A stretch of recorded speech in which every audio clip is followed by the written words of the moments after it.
Before we get back to the episode, if you're listening on Spotify, please take a moment to tap 5 stars. It's one of the easiest ways to support Forensic Tales and helps the show reach new listeners. Thank you so much for being here. Forensic Tales discusses topics that some listeners may find disturbing. The contents of this episode may not be suitable for everyone. Listener discretion is advised. In February 1970, the life of Jeffrey MacDonald, a decorated U.S. Army officer and physician, was turned completely upside down. That's because, on one cold February night, his pregnant wife and 2 young daughters were brutally murdered inside their home while MacDonald was asleep on the couch. Although he was attacked himself by the intruders, MacDonald was somehow able to be the only survivor. Early into the investigation to find the MacDonald family killers, it was suspected that the Charles Manson family may somehow be involved. But as investigators uncovered more and more about the MacDonald family murders, people were left wondering, was Jeffrey MacDonald a grieving husband, devastated by the loss of his entire family? Or was he a stone-cold killer? Only the forensic evidence in the case would be able to decide. This is Forensic Tales, episode number 4, Jeffrey MacDonald and the MacDonald Family Murders.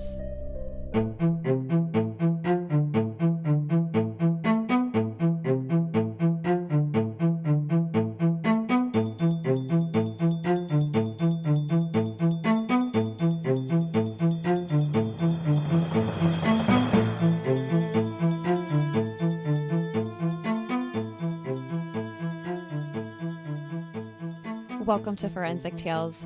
I'm your host, Courtney Fretwell. Forensic Tales is a weekly true crime podcast that covers real, bone-chilling, true crime stories with a forensic science twist. Some of the cases have been solved by the help of forensic science, while others have turned cold. The stories we cover each week send a chilling reminder that not all stories have happy endings.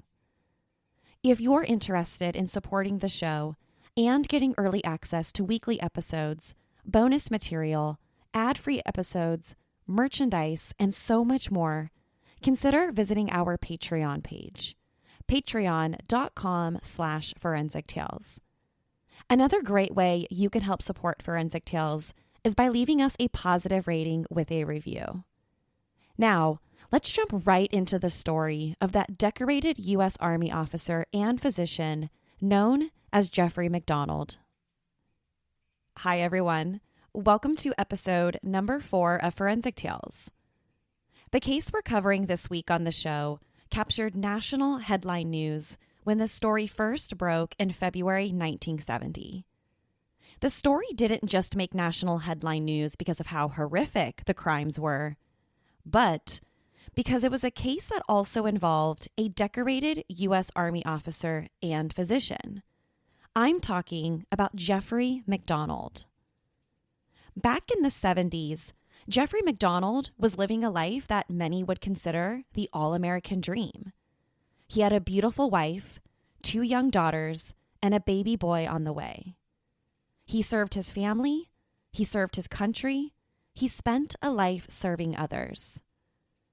Until one early February morning in 1970, his life would be turned completely upside down, shattering that all-American dream.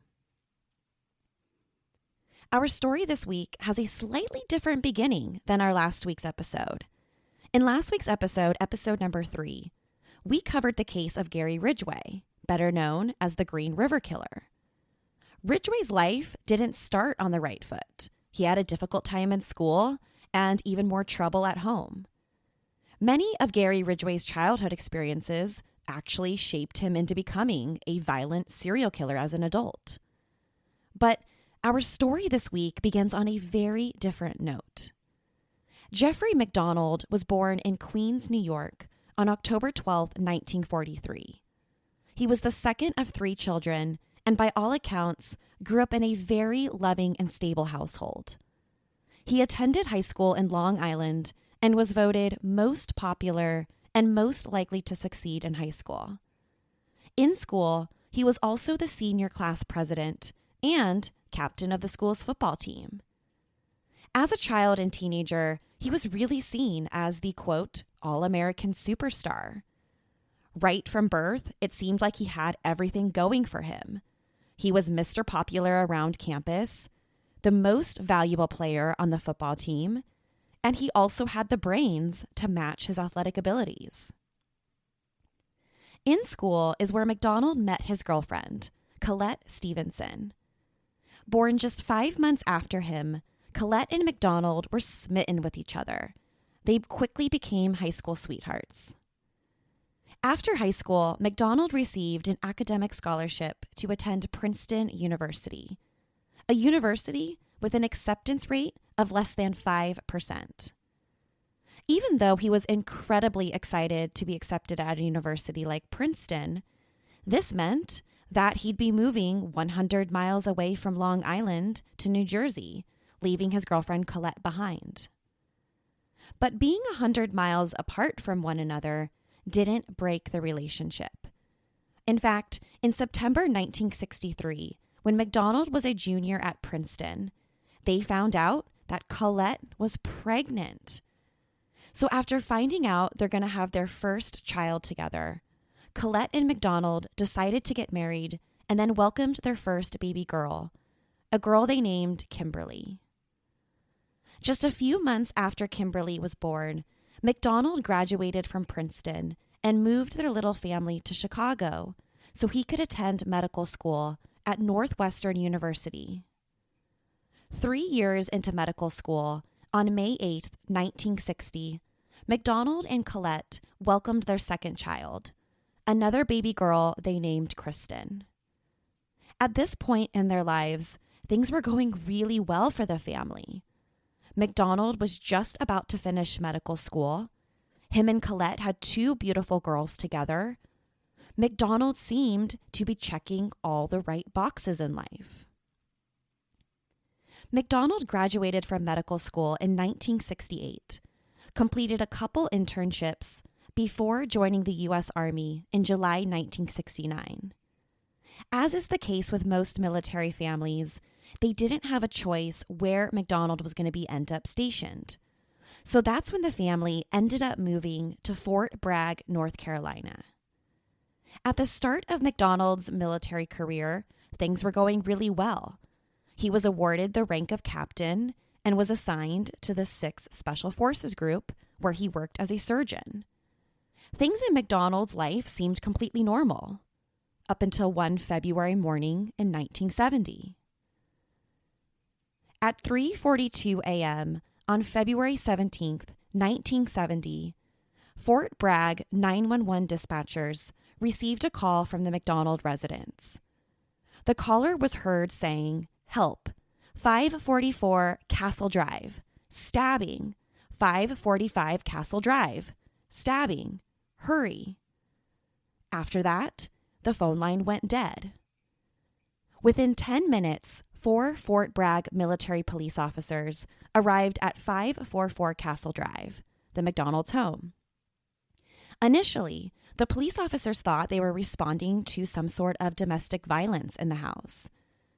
When the call came in, the caller on the other end of the line didn't really provide them with much other than that there had been a stabbing inside the home. So the officers really didn't have much information about what they were about to walk in on. Once they arrived at the MacDonald's home, officers noticed that the house was completely dark. Not a single light was on.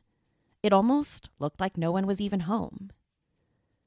One of the officers went up to the front door and tried pulling on the handle, but discovered that the front door was locked. Not able to get inside, the officer made several loud knocks on the door, trying to get anyone's attention who may be inside and may be in need of some help. But nobody came to the door. So another officer decided to go around the side of the house and see if there was a back door they could try. As the officer got to the back door, that's when they realized the back door was closed but the screen door was wide open. Armed with enough information from the 911 call that this was a possible stabbing, and now the officers are seeing that the back door screen is wide open, the officers believed that they had enough to make their way inside, that they weren't going to wait for someone to let them in. And once the officers were inside the home, they made their way through the dark house, room by room, until they discovered something that stopped them in their tracks. There was a body. Upon entering the MacDonald residence, military police officers quickly encountered MacDonald's wife, Colette, lying on the floor of the master bedroom.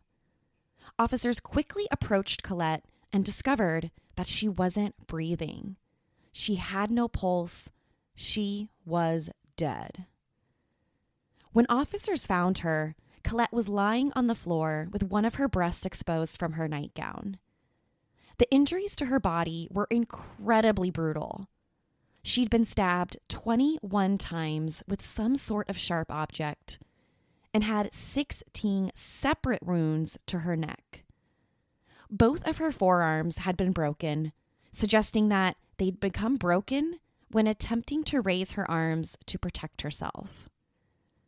On top of her body, they noticed a bloodied and torn pajama top that had been placed over the chest area, and that next to her body, there was a knife. It would later be determined that Colette was pregnant with a baby boy. Next to his wife on the master bedroom floor, officers found Jeffrey MacDonald. Just like his wife, he'd also been attacked, but somehow he was able to survive. Jeffrey MacDonald was alive. And the first thing out of MacDonald's mouth to the officers was to go check the children, that he heard his 2 young girls screaming. The military officers immediately began making their way throughout the house. They had no idea if whoever the attacker was still inside the home or what they were about to encounter. As the officers made their way from room to room, that's when they found 2 additional bodies. Both Kimberly and Kristen MacDonald, Colette and Jeffrey's 2 young daughters, were dead. Kimberly was found inside her bedroom, and Kristen was in hers.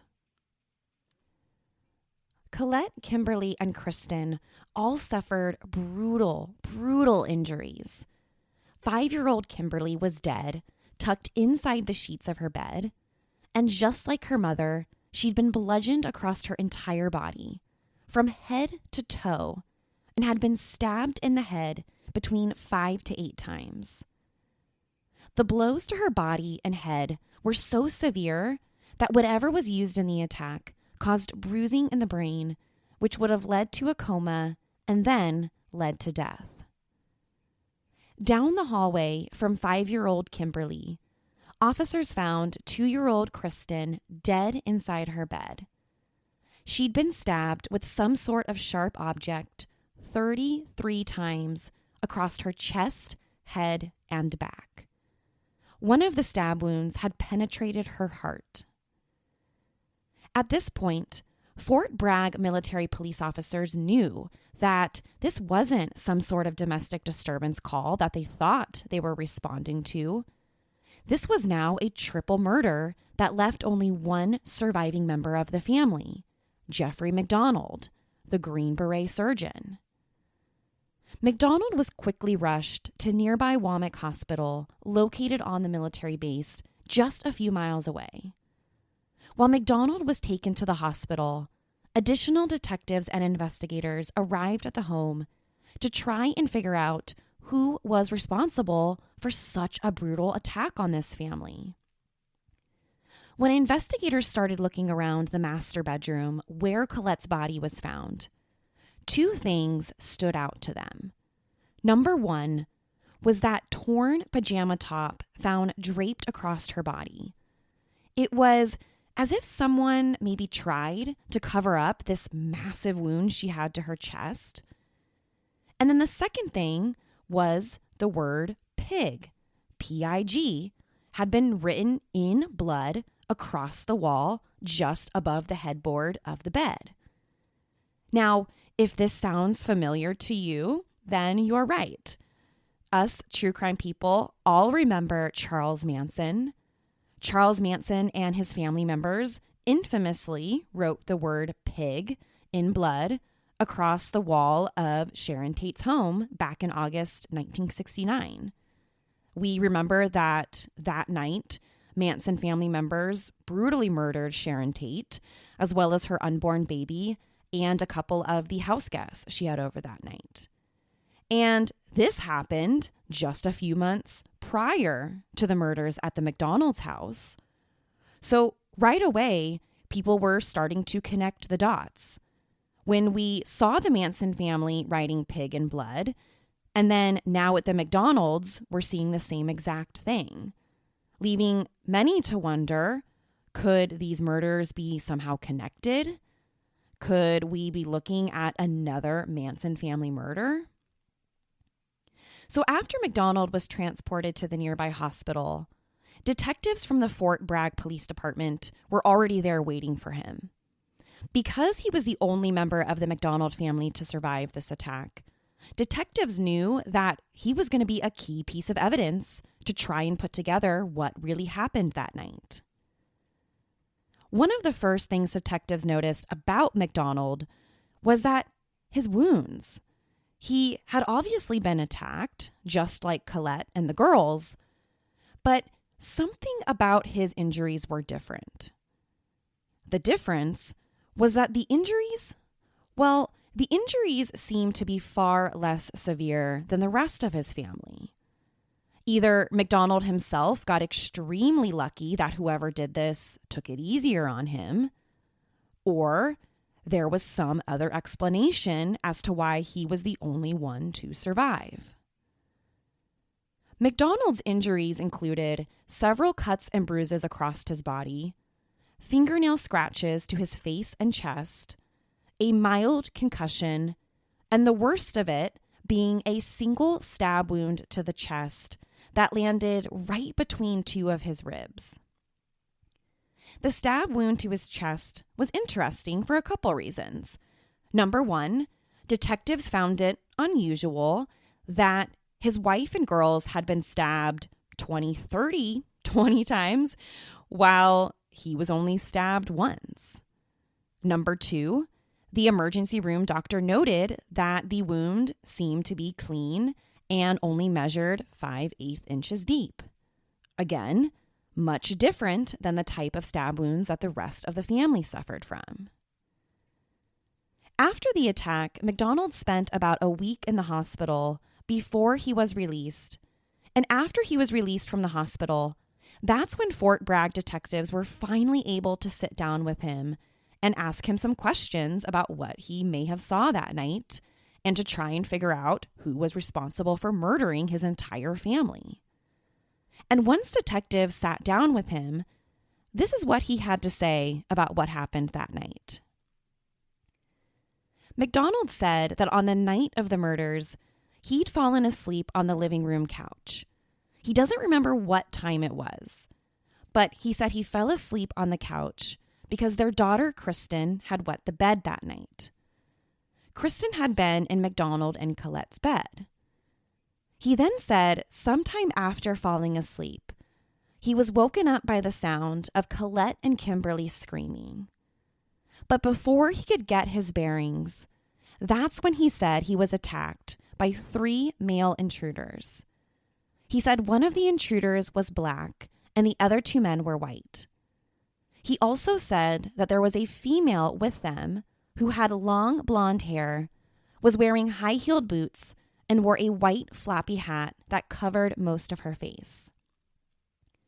He told detectives that while the 3 men were attacking him right there in the living room, the female that was with them was standing there, holding a lighted candle and chanting over and over again, quote, "Acid is groovy, kill the pigs," end quote.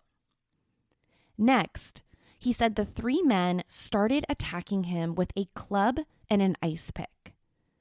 Sometime during the struggle, he was somehow able to get his pajama top up over his head, right down to his wrists, in order to protect himself and basically use the top as some sort of shield from the stabbing. Then, after that, MacDonald said he doesn't remember what happened. That's because sometime while using the pajama top as a shield, he was knocked unconscious and didn't remember anything until he woke up sometime later, and then the intruders were gone. After he woke up, he said he got up to go check on Colette and the girls. He went from room to room and found out that his entire family had been murdered. As a doctor himself, he said he tried performing CPR on both of his daughters, but knew that he was far too late, that they were dead. He said when he got to the master bedroom where Colette was, he pulled out the knife that was still lodged in her chest. And that's when he put his pajama top over her chest in order to stop the bleeding, offering an explanation as to why the pajama top was found placed over her body when the police officers arrived. The last thing he said he did once he realized these intruders had attacked him and then murdered his entire family, he ran to the kitchen, picked up the phone, and dialed 911. After MacDonald was finished telling his story about what happened that night, something just didn't sit right with investigators. They just weren't entirely believing every part of the story, and they were especially troubled by the injuries. Let's remember here, Colette had been stabbed over 20 times in the chest with an ice pick, stabbed 16 times with a knife. Both of their daughters had been stabbed 20, 30 times each. And then MacDonald, the only male in the house, somehow gets away with only a few cuts and a single stab wound to the right side of his chest.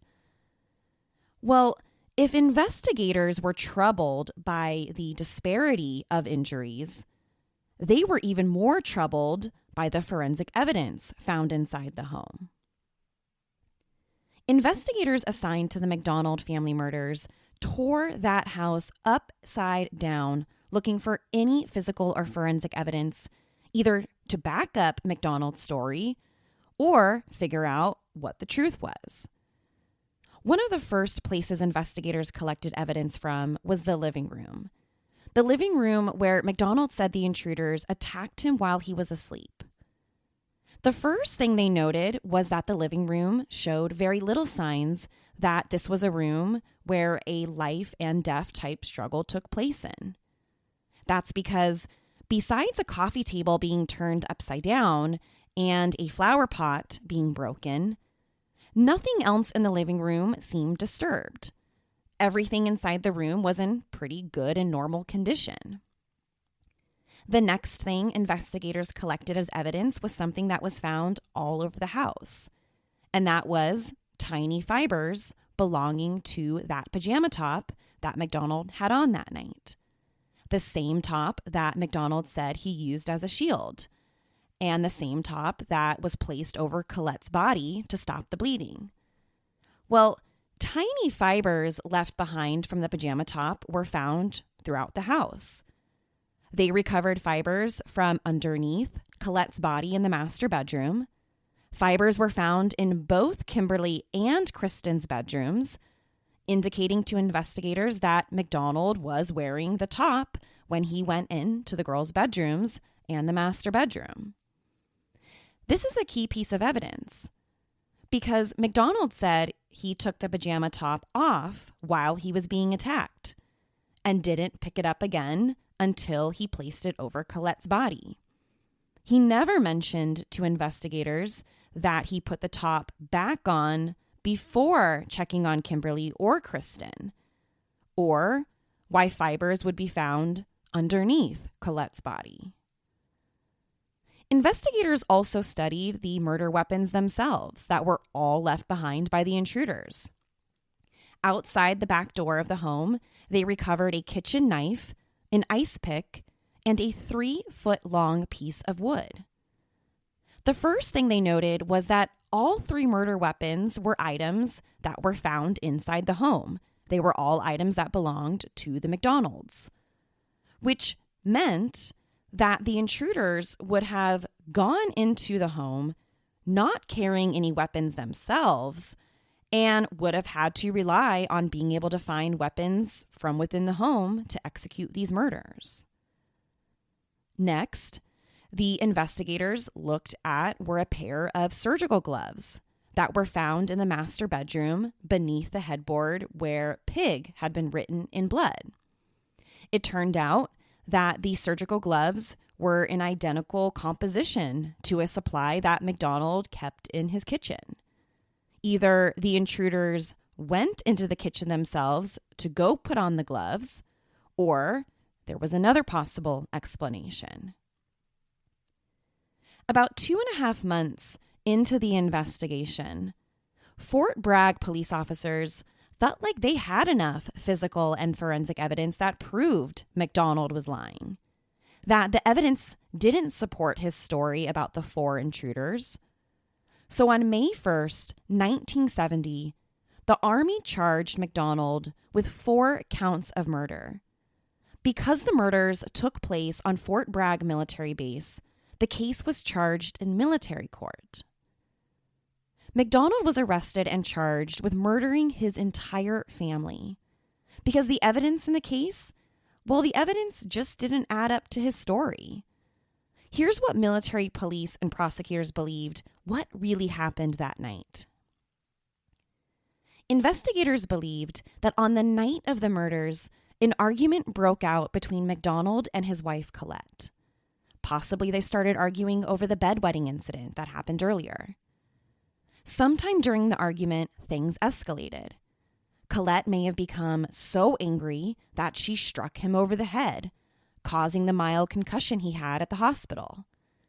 Next, investigators theorized that after being hit in the head, MacDonald became angry and he started beating Colette, likely with that piece of wood they found next to the other murder weapons. While MacDonald was beating Colette, Kimberly, one of the daughters, may have walked into the master bedroom after hearing her parents fighting.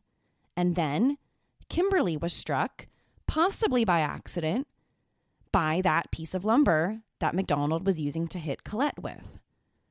The reason why investigators felt confident that this part of the story happened was because Kimberly's blood and brain serum were both found in the doorway to the master bedroom, suggesting that that is the location of where she was first attacked. Believing Colette was dead, investigators believed that MacDonald then carried his daughter Kimberly back to her bedroom where he killed her, stabbed her over and over again, then placed her little body back in bed. By this point, he had already killed Colette, or so he thought. His daughter Kimberly saw the entire thing, so now he felt like he had no choice but to kill everyone else. At some point, after MacDonald killed Kimberly, and possibly before he went into the next room to kill Kristen, Colette regained consciousness. She was awake. Investigators believe that that's true because Colette's blood was found on Kristen's bed covers and on one of the bedroom walls, which suggests to investigators that after being attacked, Colette woke up. She then tried to stop MacDonald from killing the girls. One last thing that police and prosecutors believed pointed towards MacDonald's guilt was the fact that everyone in the MacDonald family had a different blood type, meaning not one person shared the same blood type, which in this case made it pretty easy for investigators to know exactly where each trace of blood and each piece of DNA came from throughout the house. And when all was said and done, there was no third-party DNA or blood found anywhere throughout the home. Every trace of blood and DNA evidence could be linked to someone in the MacDonald family. Once MacDonald killed Colette, Kristen, and Kimberly, military police believed that MacDonald tried to cover up his tracks by attempting to blame the murders on Charles Manson. And to back up this theory, well, investigators recovered an issue of Esquire magazine right there in the family's living room. And that particular magazine just so happened to have an extensive article on the Manson family murders, providing MacDonald maybe some inspiration he needed. Finally, the last thing investigators believe MacDonald did before calling 911 that night was that he inflicted wounds on himself to make it appear that he'd been attacked along with the rest of his family. 4 months after MacDonald was charged with 3 counts of murder in military court, all charges against him were dropped. All charges against him were dropped on October 28, 1970. That's because the military received information that a woman, later identified as Helena Stokely, was being investigated for her involvement in the murders. Helena Stokely was a local drug dealer in the area who told several people that she was responsible for the MacDonald family murders, that she was the woman he described in the living room wearing those high-heeled boots and white floppy hat. So, with a possible other suspect involved who's admitted to being in the house that night, military police basically had no other option but to drop all charges against MacDonald. A few weeks after the military drops their charges against MacDonald, he's dishonorably discharged from the Army in December. After being discharged, instead of going on to live a quiet life, he went on to make a number of television appearances where he talked all about his family's murders. Instead of staying quiet, he couldn't stop talking about the murders. On one of the appearances he made was on the Dick Cavett Show, where he basically went on the show and cracked jokes the entire time. He made jokes about how poorly military police investigated his family's murder. He wasn't really coming across as someone who just had his entire family murdered. So as the years went on, which years would go by, and MacDonald kept talking about the murders, kept making television appearances, and kept making contradictory statements about what happened on the night of the murders, Colette's family became fed up. Even though the military dropped their charges against MacDonald, Colette's family believed he was guilty, that he was the one who killed his family. And they also didn't believe this Helena Stokely woman was telling the truth about her involvement. So, completely fed up with MacDonald and wanting to seek justice for the family, in April 1974, 4 years after the murders, Colette's family flew to North Carolina to petition the civilian court to file charges against MacDonald. Just because the military court dropped charges didn't mean that the civilian court couldn't hear the case. It also didn't mean the court would be violating MacDonald's right to double jeopardy. Military court and civilian court are considered separate from one another. They're separate sovereigns.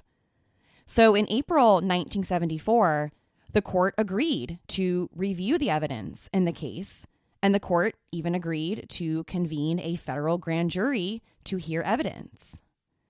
So in August 1974, a grand jury started hearing evidence about MacDonald's involvement. And 5 months later, in January 1975, after hearing all the physical evidence, all the forensic evidence, the grand jury indicts MacDonald on 3 counts of murder. The grand jury didn't believe his story. They believed he was the one responsible. MacDonald's case went to trial on July 19th, 1979. At trial, the prosecution presented its case that heavily relied on the forensic evidence. One of the experts that the prosecution called to testify was the highly experienced FBI lab technician, Paul Stombaugh. Stombaugh provided incredibly damning testimony about that pajama top that MacDonald wore the night of the murders. He testified that when the top was examined by the FBI, they noted 48 holes in the top. And they noted that Colette, MacDonald's wife, had been stabbed 21 times with the ice pick. Well, according to this FBI technician, when the pajama top is folded in a certain way, it's likely that the 48 holes could have been made by 21 thrusts of the ice pick, meaning MacDonald would have taken off the top, folded it, placed it over Colette, and then used the ice pick to stab her 21 times, creating 48 perfect holes in the top. The FBI technician testified that the stab wounds found on Colette's body were identical to the stab patterns found on the pajama top. Now, how does all of this tie into everything else? Well, remember, MacDonald said he took the top off while in the living room, while he was defending himself and using it as a shield. Well, according to the prosecution, he only said that to establish an explanation as to why the top had been stabbed so many times, when in reality, it was used to stab Colette.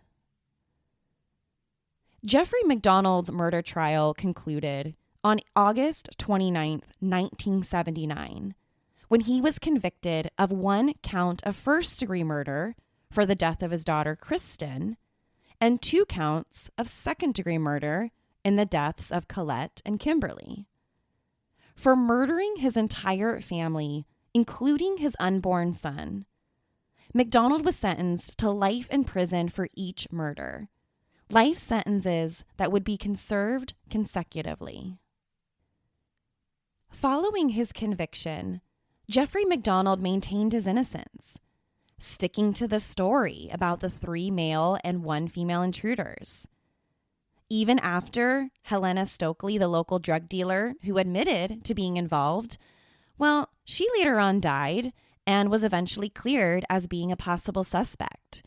They had no evidence or no reason to believe that Stokely was ever in the home that night or that she was ever involved in the murders. Ultimately, MacDonald appealed his conviction. Over the years, MacDonald appealed his conviction in 1980 on the basis that his right to a speedy trial was violated. He argued through his attorneys that his rights to a speedy trial were violated because the government took years to bring him to trial.